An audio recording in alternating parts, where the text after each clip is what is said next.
नमस्कार दोस्तों, मेरा नाम ज्ञानेश्वर है और आपने देखना शुरू किया है अपराध की कहानियों की श्रृंखला को। देखिए, हम अभी फिर से श्री प्रकाश शुक्ला की ही कहानी सुनाने जा रहे हैं। श्री प्रकाश शुक्ला की ही श्रृंखला में है, क्योंकि 26 साल बाद भी श्री प्रकाश शुक्ला की कहानियां खत्म नहीं हुई है। जब 5 महीने गुजरते हैं, 6 महीने गुजरते हैं, तो श्री प्रकाश शुक्ला जो उस जमाने का सबसे बड़ा गैंगस्टर था बिहार यूपी का, जिसने न जाने कितनी वारदातों को अंजाम दिया, कितने बड़े बड़े लोगों को मारा, जब वह मुठभेड़ में मारा गया तब भी कई राजफाश हुए। और अब एक नई किताब आई वर्चस्व। राजेश पांडे बहुत ही कर्तव्यनिष्ठ और बहुत ही जांबाज पुलिस पदाधिकारी हैं, आईपीएस हैं, जिन्होंने श्री प्रकाश शुक्ला को मुठभेड़ में मारा था। तो उन्होंने कई खुलासे किए। खुलासों पर मेरी कुछ आपत्तियां भी रहीं और भी लोगों की आपत्ति है। लेकिन श्री प्रकाश शुक्ला की बात करें तो देखिए, शुरुआती दौर में तो इसने यूपी को पागल ही कर दिया था। जो उत्तर प्रदेश की पुलिस थी, तब एसटीएफ भी नहीं बनी थी, और लगातार दुस्साहसिक वारदातों को अंजाम दे रहा था। गोरखपुर से आता था, रेलवे के ठेकों पर कब्जा करना था। बिहार गैंग से साठगांठ हो गई थी। बिहार गैंग ने ही AK-47 दिया था। तो देखिए, जो सबसे बड़ी वारदात इसने अंजाम दिया था, वीरेंद्र शाही की हत्या। उत्तर प्रदेश के बाहुबली विधायक, गोरखपुर में हरिशंकर तिवारी बनाम वीरेंद्र शाही। तो वीरेंद्र शाही की हत्या के बाद रेलवे के ठेकों पर इसका और बिहार गैंग का कब्जा हो गया था। लेकिन फिर भी कुछ लोग थे जो मानने को तैयार नहीं थे। उनमें एक भानु मिश्रा थे, यह भी गोरखपुर के ही थे। और देखिए, भानु मिश्रा को श्री प्रकाश शुक्ला ने चिताया था, मुझसे लगना मत, नहीं तो समझ जाना। लेकिन भानु मिश्रा DRM ऑफिस के इर्द गिर्द घुमा करते। यह बात श्री प्रकाश शुक्ला को नागवार गुजरी थी कि जब हमने मना किया। तो देखिए हुआ यह कितना दुस्साहसी। यह लखनऊ में रह रहा था वीरेंद्र शाही की हत्या के वक्त भी, वीरेंद्र शाही की हत्या के बाद भी। देखिए, कहानियां कई हैं। आज आपको हम बताने जा रहे हैं कि इसने पहला मोबाइल फोन किसके पते पर लिया था। आज आपको हम यह भी बताने जा रहे हैं कि जब दिल्ली में इसने मकान लिया तो एक पूर्व प्रधानमंत्री के आप सचिव का नाम कैसे जुड़ गया, और यूपी एसटीएफ के पांव ठिठक रहे थे उस मकान में प्रवेश करने से। तो भानु मिश्रा लखनऊ आए हुए थे। उन्हें क्या पता था कि श्री प्रकाश शुक्ला लखनऊ में भी पीछा कर रहा है। श्री प्रकाश शुक्ला के लिए रेकी करने वाले लोग थे ही, कुंडली निकालने वाले लोग थे ही। तो भानु मिश्रा लखनऊ के BBIP इलाके में दिलीप होटल में ठहरे थे अपने साथियों के साथ। कमरा नंबर 102 था। और तब श्री प्रकाश शुक्ला का जो गिरोह था यूनाइटेड था, मतलब आनंद पांडे भी साथ था। श्री प्रकाश शुक्ला, आनंद पांडे और सुधीर त्रिपाठी। देखिए, लखनऊ में जब इसने गोमती नगर में पहला मकान भाड़े पर लिया, यह मकान किसका था? देखिए, राजेश पांडे की कहानी कहती है कि वह मकान भी एक IAS का था। लेकिन उन्हें इस बात की जानकारी नहीं थी कि मकान में जो व्यक्ति रहने आया है किराए पर, वह श्री प्रकाश शुक्ला है। एक ब्रोकर के माध्यम से मकान भाड़े पर लगाया गया था। वैसे उत्तर प्रदेश के एक पत्रकार हैं दयानंद पांडे, वे कहते हैं कि उनकी जानकारी के बिना एक महिला ब्रोकर के माध्यम से उनके मकान में भी श्री प्रकाश शुक्ला कई दिनों तक किराए के रूप में रहा था। और जब वह खाली कर चला गया तो राजेश पांडे ने ही यह रहस्योद्घाटन किया था कि उनके मकान में श्री प्रकाश शुक्ला टिका था। राजेश पांडे और दयानंद पांडे के अच्छे संबंध। तो देखिए, भानु मिश्रा जो लखनऊ के BBIP इलाके के दिलीप होटल में ठहरे थे, श्री प्रकाश शुक्ला को जानकारी मिली एक मारुति 800 कार से। देखिए, इस बात को भी समझिएगा कि उत्तर प्रदेश में 30 मार्च 1997 को मोबाइल फोन आ गया था। लेकिन तब उत्तर प्रदेश पुलिस में किसी के पास सरकारी मोबाइल फोन नहीं था। इसके पहले पेजर आया था। तब 17 रुपए आउटगोइंग कॉल के और 10 या 11 रुपए इनकमिंग कॉल के लगते थे। लेकिन श्री प्रकाश शुक्ला ने मोबाइल फोन इसी वक्त ले लिया था।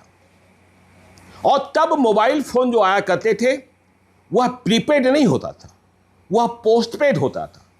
15 दिनों की बिलिंग साइकिल होती थी। मतलब किसी पते पर मोबाइल नंबर इशू किए जाते थे और उसी पते पर डाक से, पोस्ट के माध्यम से बिल जाया करता था। तो देखिए, भानु मिश्रा दिलीप होटल के 102 नंबर कमरा में ठहरे थे और यह ऐसा इलाका कि पूछिए मत। मारुति कार से श्री प्रकाश शुक्ला, सुधीर त्रिपाठी, आनंद पांडे पहुंचता है। रिसेप्शन पर बैठे व्यक्ति से पूछता है कि भानु मिश्रा कहां है। रिसेप्शन वाले व्यक्ति को समझ में नहीं आया। उसने तुरंत बता दिया 102 नंबर कमरा। सीढ़ियों से जाते वक्त एक वेटर मिल गया। वेटर को कहा श्री प्रकाश शुक्ला ने चलकर कमरा खुलवाओ। वेटर डर गया, तब तक पिस्टल दिखा दी। पिस्टल वेटर के कमर में खोस दी और वेटर ने दरवाजा खोला।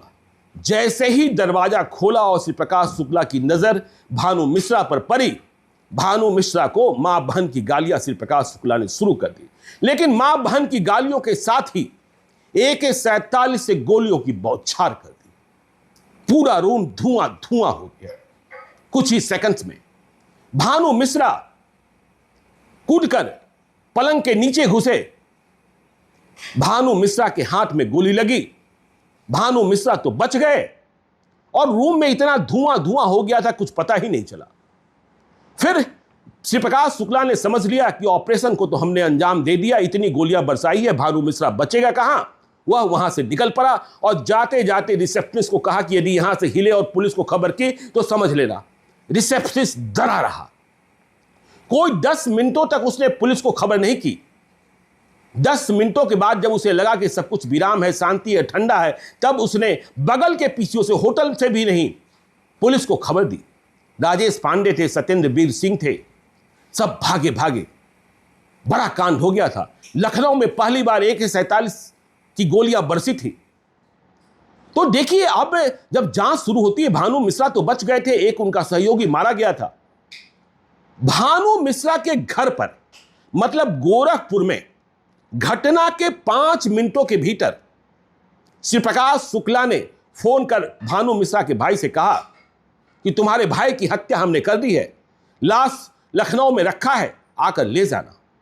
अब यहीं से जांच शुरू होती है। स्पष्ट तो हो गया कि श्री प्रकाश शुक्ला है, लेकिन श्री प्रकाश शुक्ला ने फोन कहां से किया, श्री प्रकाश शुक्ला आया कहां से था। तो होटल से उसने फोन किया नहीं था। श्री प्रकाश शुक्ला के पास मोबाइल है, इस बात की जानकारी भी पुलिस वालों को नहीं थी। तो 5 मिनट के भीतर, इसका मतलब श्री प्रकाश शुक्ला बहुत दूर नहीं गया और उसने फोन किया। तो ये पुलिस वाले, पुलिस की टीम जो है, दिलीप होटल के आसपास जितने पीसीओज थे वहां जाकर पता करने लगे, लेकिन कहीं पता नहीं चला। 12 घंटा तो इसी में गुजर गया। और जब देखिए, श्री प्रकाश शुक्ला ने भानु मिश्रा के भाई को फोन किया था, तो उस भाई ने गोरखपुर के एसएसपी को फोन किया कि लखनऊ से ऐसा फोन आया है, श्री प्रकाश शुक्ला, अशोक सिंह। तो गोरखपुर के एसएसपी कार्यालय, वहां जिसने फोन उठाया उसे तो जानकारी ही नहीं थी। कुछ देर बाद उसने लखनऊ के एसएसपी के कार्यालय में फोन किया, वहां भी कोई जानकारी नहीं थी। खैर, तो देखिए 12 घंटे गुजर गए। अब सवाल यह पैदा हुआ कि यदि इसने किसी पीसीओ से, जो दिलीप होटल के इर्द गिर्द है, वहां से फोन नहीं किया, तो इसने फोन कहां से किया? क्या वह यहीं आसपास में जमा है? भानु मिश्रा के भाई के घर पर गोरखपुर में जो फोन लगा था, लैंडलाइन लगा था, उसमें कॉलर आईडी नहीं थी, जिससे यह स्पष्ट पता कर लिया जाता कि किस नंबर से कॉल आया है। तो वक्त गुजरता गया। तो जब पीसीओ से निराशा मिली, आसपास में कहीं कुछ पता नहीं चला, तो फिर यूपी पुलिस की टीम, डीजीपी भी इन्वॉल्व हुए। जहां तक मुझे जानकारी है, श्री राम अरुण उस समय डीजीपी थे, इन्वॉल्व हुए। तो मालूम हुआ कि एक बार पता करते हैं, जो मोबाइल फोन आया है, जो मोबाइल के टावर्स लग रहे हैं, क्या श्री प्रकाश शुक्ला ने, हम पुलिस वालों के पास तो अभी मोबाइल फोन है नहीं, इसने मोबाइल फोन खरीद लिया है। तो ऊषा फोन और एसआर, ऊषा फोन के दफ्तर में राजेश पांडे और सत्येंद्र वीर सिंह गए। वहां से उन्होंने जानकारी हासिल करने की कोशिश की। तो यह बताया गया कि ऐसे कैसे पता चलेगा। तो टावर्स लग रहे हैं, पूरे लखनऊ में भी टावर्स नहीं लगे हैं और उत्तर प्रदेश के दूसरे हिस्सों में भी टावर लगाने का काम जारी है। तो घटना का वक्त बताया गया, उसके नियरेस्ट टावर की जानकारी। देखिए, यूपी पुलिस वालों की इतनी जानकारी, टेक्निकल जानकारी थी भी नहीं। तो ऊषा फोन के दफ्तर में उस समय सबसे बड़े अधिकारी बैठते थे, आरके सिंह। उन्होंने दिलीप होटल के करीब लगे टावर से उस वक्त किए गए फोन, जो डंप डाटा होता है, उससे यह जानकारी हासिल की कि गोरखपुर में किस मोबाइल नंबर से फोन किया गया था। तो अब यह इस बात की पुष्टि हो गई कि श्री प्रकाश शुक्ला ने पुलिस से पहले मोबाइल फोन ले लिया है। और देखिए, श्री प्रकाश शुक्ला को इस बात का गुमान था कि मोबाइल फोन को नहीं सुना जा सकता है। लैंडलाइन का जो फोन है उसे तो कटिया लगा के सुन सकते हैं। तो नंबर का पता चल गया कि किस नंबर से भानु मिश्रा के भाई को फोन किया गया था। अब देखिए, पुलिस वालों की आंखें फटी की फटी रह गई। हमने कहा प्रीपेड फोन नहीं था, पोस्टपेड फोन था, बिल घर पर जाता था। तो जिस पते पर श्री प्रकाश शुक्ला ने यह फोन लिया था, वह पता था गोमती नगर के विनय खंड का, और यह घर था प्रतापगढ़ के पूर्व मंत्री राम नरेश शुक्ला की बेटी का। तो एक बड़ा सवाल पैदा हुआ कि क्या यहीं से श्री प्रकाश शुक्ला ऑपरेट कर रहा है। उस घर का पता किया गया, पहचान की गई, वहां आसपास मुखबिर लगाए गए, ह्यूमन इंटेलिजेंस का सहारा लिया जाने लगा। और इस बीच उषा फोन को कहा गया कि देखिए, आप इतनी मदद कीजिए। आरके सिंह भी जानकारी शेयर करने में डर रहे थे, लेकिन मदद करने को तैयार हो गए। तो मदद का तुरंत उपाय यही था कि जो पिछले 15 दिनों में कॉल्स किए गए हैं, उसका सीडीआर निकाल करके जो बिल के साथ भेजा जाता था वह दे दिया जाए। तो वह तो प्राप्त हो गया, और इसकी प्राप्ति से यह मालूम हुआ कि श्री प्रकाश शुक्ला किन किन लोगों के संपर्क में है। और घटना के बाद, घटना के पहले, दिलीप होटल कांड के पहले और बाद उसने किन किन लोगों से बातचीत की है। उसका जो टावर है वह गोमती नगर में ही दिखा रहा था, तो पता भी वहीं का था। तो बातचीत जो कर रहा था उसमें गोरखपुर के कई नंबर्स थे, उसमें बिहार के कई नंबर्स थे, मोकामा के सबसे अधिक नंबर्स थे। मोकामा गैंग से उसके संबंध तो आपको पता ही है, फिर बताने की जरूरत क्या है। तो राम नरेश शुक्ला की बेटी का जो मकान गोमती नगर में, यह तय हुआ कि वहां रेड किया जाए। तो रात को रेड करने की बात हुई, एसएसपी भी गए, रजनीकांत शुक्ला, राजेश पांडे, सत्येंद्रवीर सिंह, AK-47 से लैस बुलेट प्रूफ जैकेट पहने यूपी पुलिस के पदाधिकारियों ने घर को घेरा चारों तरफ से, और फिर दरवाजे को खटखटाना शुरू किया। दरवाजा खुले ही नहीं। तो आखिर में यह फैसला किया गया कि दरवाजा को तोड़ दिया जाए। तो जब दरवाजा तोड़ने की नौबत आई, तो भीतर पहले तो बत्ती भी नहीं जल रही थी। यह लग रहा था कि इस घर के भीतर कोई है ही नहीं, यदि है भी तो श्री प्रकाश शुक्ला है।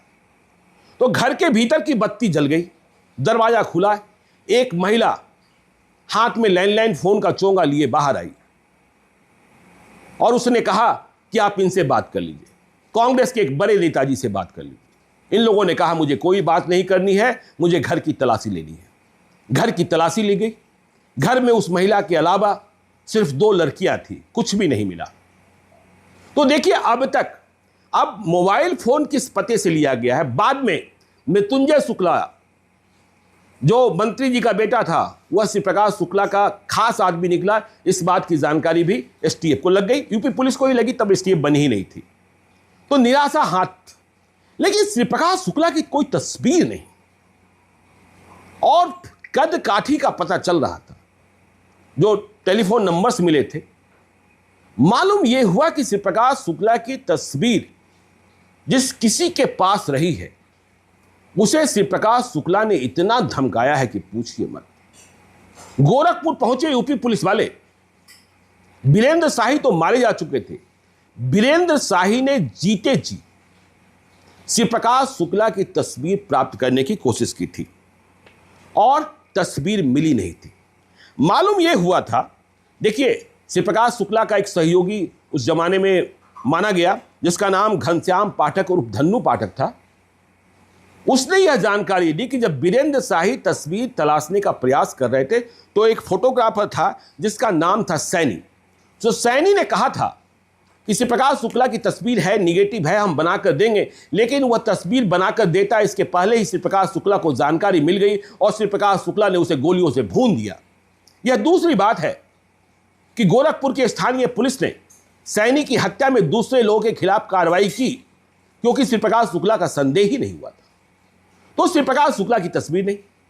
हां, एक जानकारी यह मिल रही थी कि वह खुद दाढ़ी नहीं बनाता है, शेविंग नहीं करता है, और शेविंग कराने के लिए वह हजरतगंज में और लखनऊ के ताज होटल में जाता है।